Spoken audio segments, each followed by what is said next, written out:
often the internet and the socialization, social media on the internet is brought up in regards to this breakdown in dynamics between men and women. However, the elephant in the room, what is literally changing brain structures and causing neural pathways to be formed, is adult media. If you are going to say that the dopamine rush a woman receives off of getting lots of likes off her pictures is changing the way she treats you, you can't say that you creating dopamine rushes to certain stimuli, causing neural pathways to form in your brain, causing you to see women that you are attracted to as objects instead of people you are attracted to. They're two different parts in the brain, seeing a person you like and seeing an object that you like. And now men are lighting up in their brains when they see women as objects. And a lot of that has to do with the way that adult media will objectify a body by zooming in on certain body parts. Like, how often do you see like the two whole bodies, head to toe? And when you zoom in on, like, your brain will literally start to see body parts as objects. So this makes total sense, right? And of course, it's seeping into all of society as we are objectifying ourselves as women. And that is definitely part of the problem. And there are definitely women who are addicted to adult media.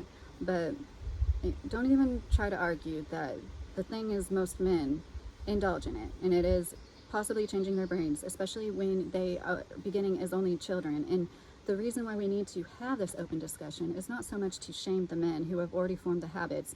It is to help future generations not form those habits.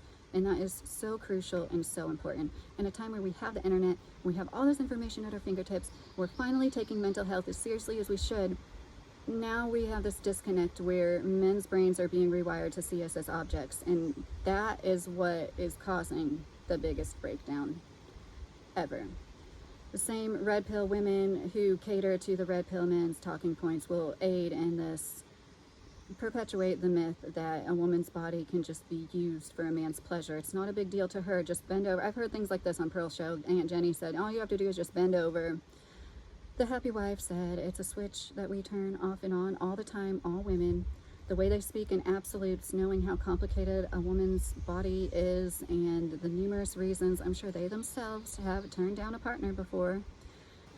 This is a really big problem that men don't want to address because they are so addicted to it and they get downright offended when you bring it up. I even saw a post on Twitter once comparing something, a picture carved into a rock is what we have today, saying, look, see, there's always been depictions of intimacy, so it's not like it's affecting anybody's brains today. Comparing that hieroglyph-like art to what we have today is like comparing the Wells Fargo wagon to email. If you don't know what the Wells Fargo wagon is, it's what we had before we had the post office. And, you know, it's like you might get something 1 month, you might not get something for a few months. Like, they came to town at different, like, it wasn't like on a schedule, or I don't think it was. The point is, it's not the same thing at all. We've never had access to an absolute infinite amount of people being intimate in so many different ways.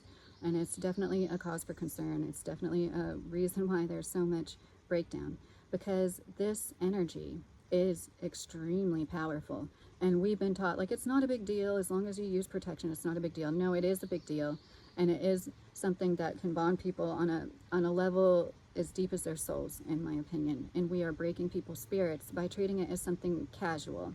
And we are seeing the repercussions of the sexual revolution. But we are not talking about the most recent one. We are not talking about the elephant in the room, that what is literally rewiring men's brains. This is like what makes them snap and just get so mad that they can't get access to what they've created this fixation on. And it's one reason why the red pill people always talk about how all men want women who are 18 to 25, and it's because of their fertility.